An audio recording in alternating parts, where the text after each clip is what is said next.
Hello and welcome to Primetime Watchmaking in the News, and this will be some kind of special summer edition with quite a lot of news and other things to share coming back on the month of June and some other comments regarding this first semester. And in terms of what to expect, well, I will immediately mention that if you're in New York or in the vicinity, in July, well, I clearly invite you to see the special public Patek Philippe exhibition to be held at Cipriani between the 13th and the 23rd of July.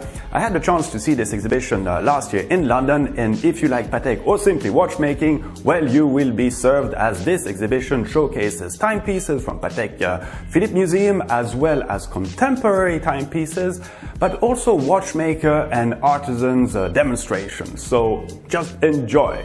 But let's now fully start this edition of Primetime, and first of all, I really want to thank you, our great audience, for all the great and inspiring feedback we receive on a regular basis. This is truly exceptionally cool and really keeps us going and wanting of going much further with our coverage. The last video regarding brand ambassadors was truly a great example of this, and I really loved your feedback. It was super interesting, and I think I will soon pursue with some other topics in that direction. For instance, what do you think of all these Kickstarter-like product launches? Personally, I think it's pretty inspiring, and I'm rather happy to see so much interest about these kinds of projects. And I think it reflects a lot about the evolution of consumer behavior. Well, that's just an example, and if you have any other topic ideas, well, please feel free to share your demands in the commenting section of this channel.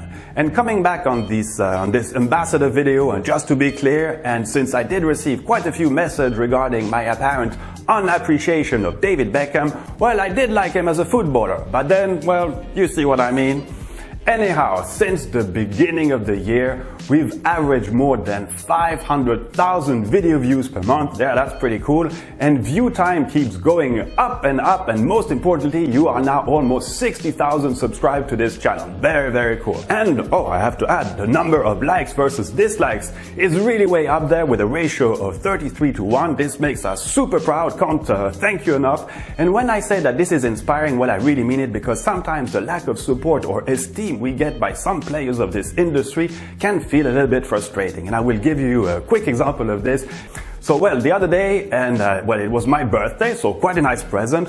But on that day, we got our first video to hit the 1 million view mark. Yeah, 1 million views talking about watches. Well, I think that's not too bad. And the video I'm talking about is a report we did some 3 years ago about the gyro tourbillon mechanism by JAERMANN. Yeah, that's quite an extraordinary timepiece. So I have to confess that I was, of course, pretty proud of this, you know, feels good. So I sent an email to JAERMANN, to the JAERMANN people, just to mention this, and I didn't expect a medal or whatsoever, but I didn't even get a mail back saying a simple thank you.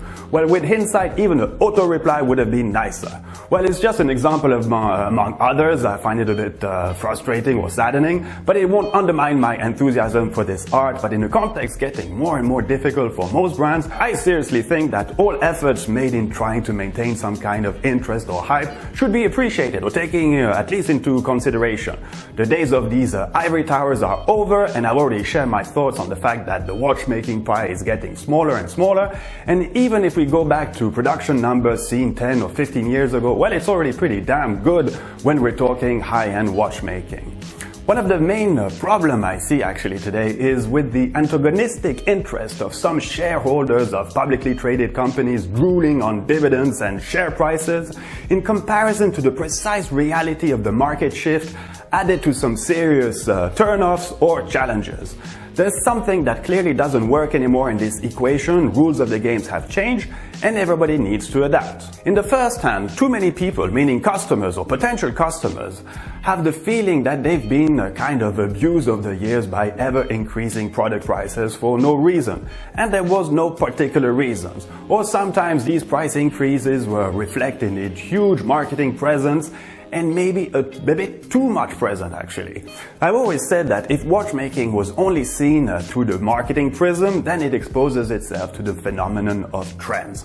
And by definition, trends, well, they come and they go, and it's for sure going as we speak. Yeah.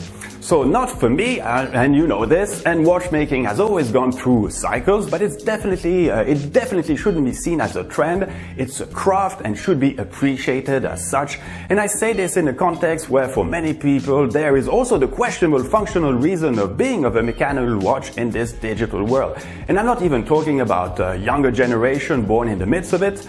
It concerns everybody, as I see more and more older generation people not wearing watches anymore, or even flipping to smart watches actually. Yeah, that's another threat or reality, as well as producing industrial-like products and selling them as expensive crafted items, well objects that are maybe well manufactured, but sometimes they have lost their soul.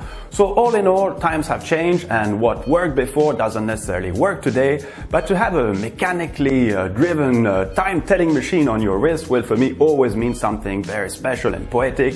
It clearly expresses a link from the past, the present, and even the future, as the notion of time is not bound to disappear. Well, at least not yet, and I guess we still have to wait a bit for the first actual time machines to work for us.